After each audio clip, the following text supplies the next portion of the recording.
സർവോപരി ഞാൻ സതീശന് ഈ 8 മാർക്ക് കൊടുക്കുന്നതിൽ ബാക്കി ഒരു 3 മാർക്കെങ്കിലും എന്തിനാണെന്നറിയോ? അദ്ദേഹത്തിന്റെ പെർഫോമൻസിനാണ്. നിങ്ങള് നിയമസഭയിൽ ഞാൻ അത്ഭുതം, ഞാൻ നിയമസഭ സൂക്ഷ്മമായിട്ട് നോക്കാറുണ്ട്. നീ ഇപ്പൊ സഭാ TV വെറുതെ ഒന്ന് സ്ക്രോൾ ചെയ്ത് നോക്ക്, ഈ ഒരു മാസത്തെ പെർഫോമൻസ്. ഈ ഇന്നലെ തോമസ് ഐസക്കാണ് പറഞ്ഞത്, നമ്മൾ നല്ലത് ചെയ്താൽ മാത്രം പോരാ, നമ്മൾ നന്നായാൽ മാത്രം പോരാ, നല്ലവരാണെന്ന് ജനങ്ങളെ ബോധ്യപ്പെടുത്തണം എന്ന് ആർക്കിട്ട് കൊടുത്താണ്. EMS സെമിനാറിൽ പോയിട്ട് ഇദ്ദേഹം പറയാണ്, തോമസ് ഐസക് ആരോടാ പറയണത്? നീ നന്നായ മാത്രം പോരാ, നീ നന്നൂന്ന് നീ പറഞ്ഞാൽ മാത്രം പോരാ, ഞങ്ങൾക്ക് കൂടി തോന്നണം, ജനങ്ങൾ കൂടി തോന്നണം. ആരോട്? പിണറായി കിട്ട് കൊടുത്താണത്.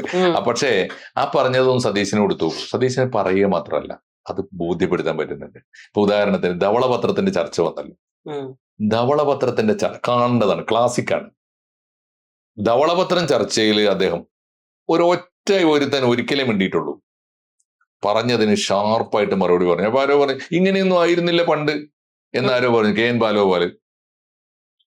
ബാലഗോപാലിനോട് പറഞ്ഞു, നിങ്ങൾ ചെയ്തതുപോലെ ചെയ്യാനല്ല ഞങ്ങളെ ജനം തിരഞ്ഞെടുത്തത്, നിങ്ങൾ ചെയ്തതിനെ തിരുത്താനാണ് എന്ന് പറഞ്ഞുകൊണ്ട് ഒരു പാർലമെന്റേറിയൻ എങ്ങനെയാണ് ഷൈൻ ചെയ്യേണ്ടത്? ഒരക്ഷരം ഒരു മനുഷ്യന് 35 പേരുണ്ടല്ലോ, വെറുതെ ഇരിക്കുന്നവരൊന്നല്ലോ, കൊള്ളാവുന്ന ഒരാളുകളുണ്ടായില്. മുൻ മന്ത്രിമാർ C. രവീന്ദ്രനാഥ് ഒക്കെയുള്ള ആളുകൾ, കേമന്മാരുണ്ട്. ഒറ്റ എണ്ണത്തിന് നാവിറങ്ങി പോകുന്ന മട്ടിൽ അദ്ദേഹം പാർലമെന്ററി പെർഫോമൻസ്, അത് ക്ലാസിക്കാണ്. കേരള ചരിത്രത്തിൽ ഏറ്റവും, ഒരു പക്ഷേ ആ ആദ്യകാലത്ത് നമുക്കൊന്നും അത്ര ഓർമ്മയില്ല, ഇപ്പോ നമുക്ക് കാണാൻ പറ്റുമല്ലോ ഇവരുടെയൊക്കെ പെർഫോമൻസ്. അതാണ് ഒന്ന്. ഇപ്പോ അത് ഏറ്റവും പ്രധാനപ്പെട്ട ഒരു കാര്യം തന്നെയാണത്.